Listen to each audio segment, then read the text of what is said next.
Part 4. My Military Experience, 1977-1980. Chapter 21.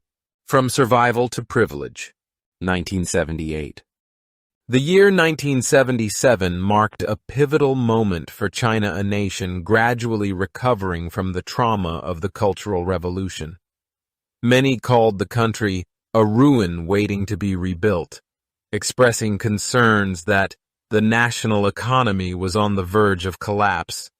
Change was undoubtedly on the horizon, although its exact shape was uncertain. Then, at the beginning of 1978, a letter arrived that deeply unsettled me. I received a letter from Lin Zhiqiang, a classmate among the brightest and most dedicated students I had known at 6th High. Lin was honest, reliable, and academically talented. He was our class's Red Guards platoon leader and a member of the enforcement team. His letter overflowed with enthusiasm as he shared that he and another outstanding student from Class 2 had both been accepted into the famed architecture department of Tongji University, one of the most prestigious universities in China. Then came the line that caused my heart to sink. If you hadn't joined the army, you would certainly have gone to college with us, maybe even to Tongji with us together. With your artistic talent, you would have been a natural architect, better than us. I read those words again and again. A quiet ache welled up inside me, deeper than I had expected. Some vague regret washed over me like an unexpected tide. For the first time in ages, I let myself envision a different life, one where I attended university instead of joining the military, where my days were spent sketching buildings rather than trudging through mud, where I went to lectures instead of waking up at 4 a.m. to a bugle's call. I envisioned it vividly, the campus, the drawing boards, the quiet hum of endless possibilities. But that life had slipped away. That dream faded when I boarded the train to Anhui and entered this isolated, mountainous outpost in Yunling. In late 1977, the Chinese government reinstated the National College entrance exam, known as the Gaokao. This decision sent shockwaves throughout the country, marking the beginning of the post-Mao reform era. For millions, it reopened a door that had remained closed for over a decade.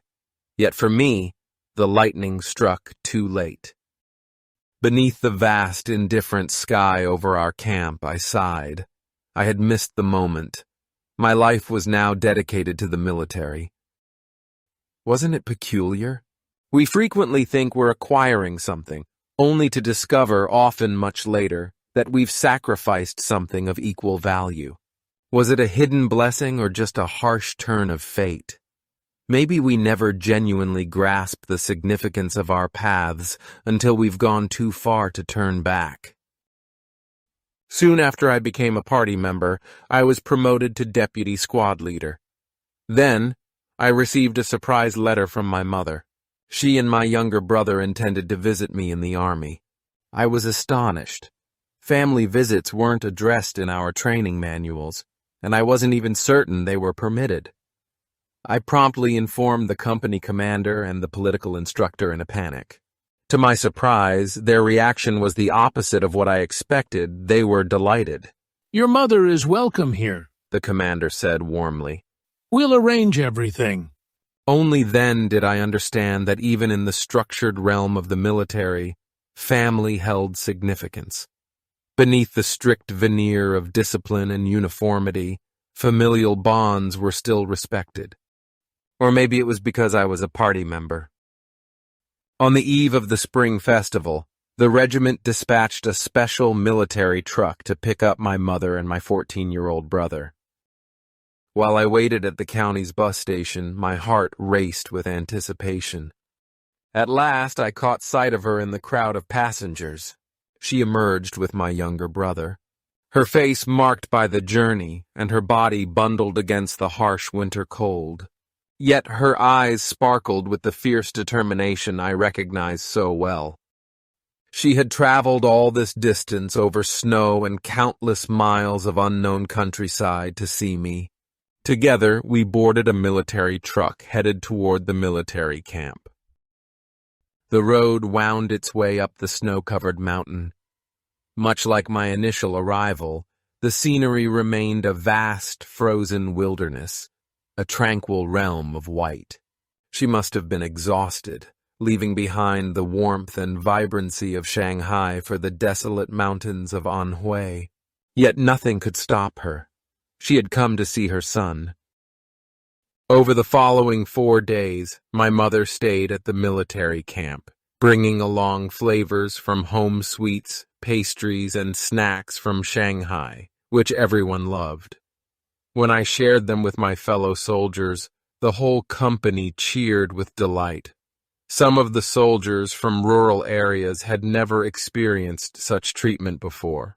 These are the best snacks I've ever tried, Everyone exclaimed, their eyes wide with surprise. That spring festival became an extraordinary celebration, a feast of Shanghai delights amidst a snow-covered outpost. She brought our camera, and I used it to capture the soldiers' moments of camaraderie, smiles in the snow, fleeting fragments of our military life preserved forever. I knew she had been worried about whether I was suffering or surviving, but as she watched me in uniform, standing tall among my brothers in arms, her eyes softened. She saw that I had changed, that I had grown, and at that moment, she smiled. She had come to find her son, and she left knowing he had become a man. In 1978, the Army started to place greater importance on education.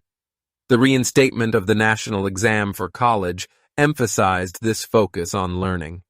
Consequently, the military began offering soldiers access to various remedial classes. One day, the political instructor called me into his office. Who in the company stands out in math and science? Without a moment's pause, I suggested Tong Chunling, a bright individual with a knack for math. As for physics, I offered my own skills. This inspired a sense of recognition among the Shanghai recruits. However, with this new responsibility arose a new challenge: Tong Chunlin himself. Tong was undeniably intelligent, yet equally arrogant. At school, he often clashed with teachers, and now he challenged squad leaders and everyone in the army. Tong was simply a troublemaker to our company commander and the political instructor, too bright, proud, and defiant against authority. Their solution was straightforward. They reassigned him to my squad. I fully grasped their rationale. They believed only I, a native Shanghainese, could handle him. Sounded like another Jiang Guoping. Working alongside Tong Chunlin was exhausting. Even though we never clashed directly, I frequently mediated his disputes, softly reminding him when to yield without hurting his pride. One day I came up with an idea. How about we start studying English together? I proposed. He scoffed in response. English in the military? Good, why not? I like English. He was hooked. That marked the start of our daily routine. English became a way to keep Tong occupied, channeling his rebellious intellect into something productive. Unexpectedly, it also became my own means of growth. On that isolated mountaintop, among companions who had never imagined conversing in a language other than their own, we gathered to read, write, and speak English. Two defiant souls seeking refuge in words from afar. This moment would indeed mark a significant step towards my future. Since joining the Army, my biggest challenge wasn't the biting cold or grueling training, it was still my aversion of meat. In a military where meals primarily consisted of boiled pork, stewed pork, and vegetable meat dumplings, my diet was limited to rice, vegetables, and pickled radishes. I kept my complaints to myself. However, something unexpected happened after I became a party member and was promoted to deputy squad leader. One day in the mess hall, as I handed my tray to the cook, I repeated my usual request. "No meat, please." The head cook raised an eyebrow. What if I fry you some eggs instead? I hesitated. "Is that permitted? Would that be all right?" He chuckled warmly. Why not? You haven't eaten meat in more than a year, correct? It's perfectly fine. Just give me a moment. I'll prepare one for you immediately. In an instant, I received a special privilege with such ease. From then on, whenever the company enjoyed their weekly special meal, a rare feast of meat and bones, I received a golden plate of freshly scrambled eggs instead. Sometimes fellow soldiers would glance at my plate with envy, playfully asking the mess hall squad leader, Can I have some eggs too? He would scoff, saying, You already get to eat meat and still want eggs? That's like a toad dreaming of swan meat. Scram! I couldn't help but laugh. It was interesting to see how much influence even the mess hall squad leader had. A simple scrambled egg in the army meant luxury to me. Life in the military often revolved around a monotonous routine of drills, marches, and schedules. However, certain events occasionally brought an unexpected thrill to our otherwise mundane days. During the Spring Festival in 1978, our regiment organized an impressive New Year's gala, providing soldiers with a unique opportunity to showcase their talents.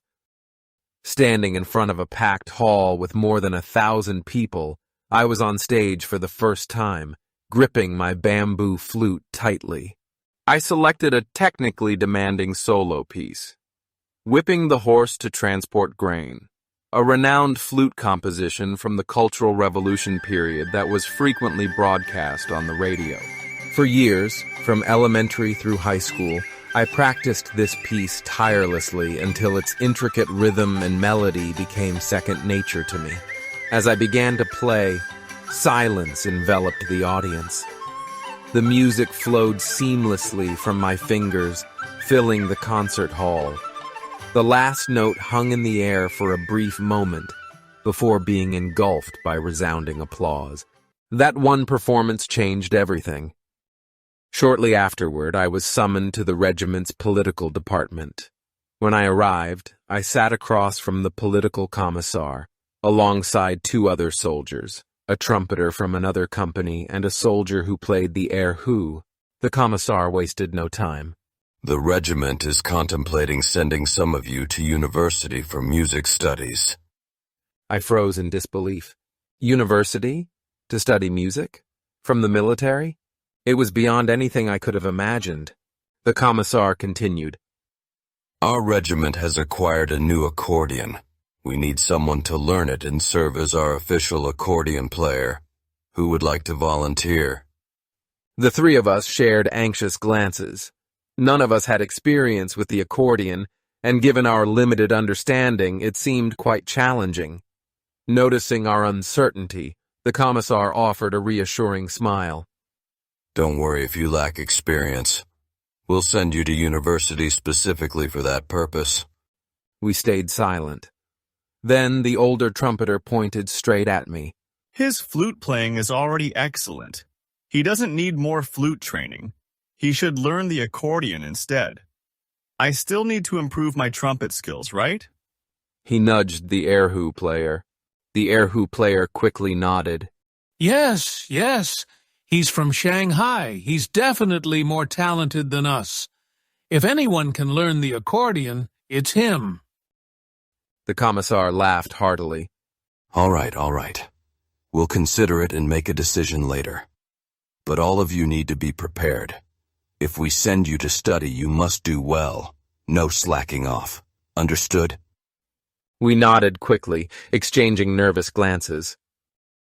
A week later, the regiment reached a decision.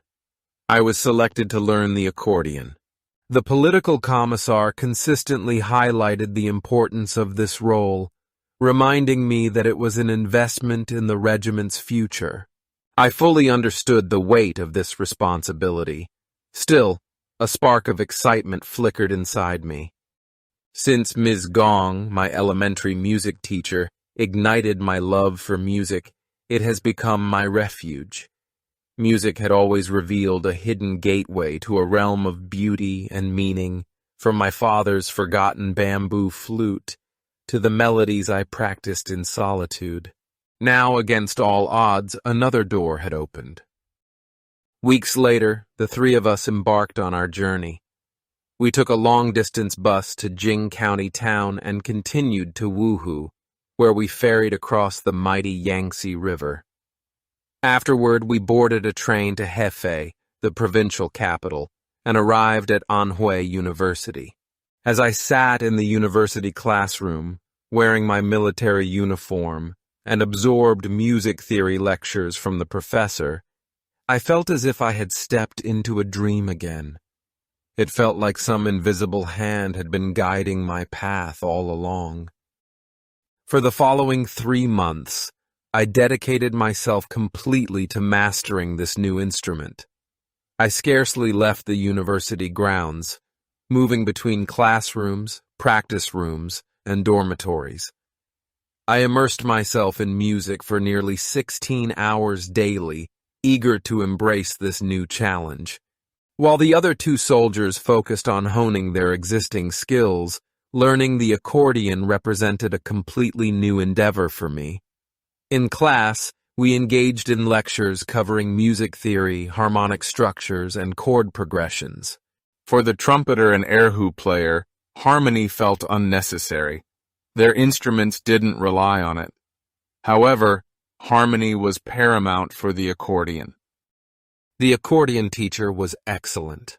I practiced diligently, carefully synchronizing my left and right hands, uncovering how chords could elevate simple melodies into something rich, complex, and powerful.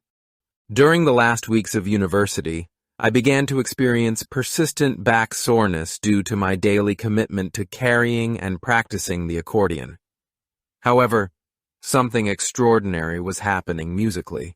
I finally understood the essence of harmony, the way chords added dimension, transforming music from a mere melody into a vibrant, three-dimensional experience. For someone who had started as a self-taught flute player, this insight was nothing short of transformative. It reshaped how I perceived music and the world around me. In later life, it would even shape my understanding of faith and the divine. Harmony was not just music. It was the sound of something greater. Upon my return to the regiment, with the accordion proudly slung across my back, I found the commander and political commissar already waiting, their curiosity barely hidden. They had sent a soldier who had never encountered an accordion to university. What could they expect his return to be like? I gently placed the instrument on my lap, took a deep breath, and started playing a well-known military tune. Their reactions shifted immediately. Eyes widened and jaws dropped in astonishment. They exchanged astonished glances that seemed to say, "How is this possible?" The regimental commander stroked his chin and chuckled. "This kid studied just a few months and can already play this thing. Not bad. Not bad at all." The political commissar smirked playfully. Maybe you should try it too. The commander snorted. "Leave that to you educated types. I only care about fighting." Laughter filled the room. From that day forward, the accordion and I became inseparable. At every regimental gathering, I was there, leading mass sing-alongs and performing for different battalions and companies. Soon, I became one of the most recognizable figures in the regiment, not as a fighter but as a musician.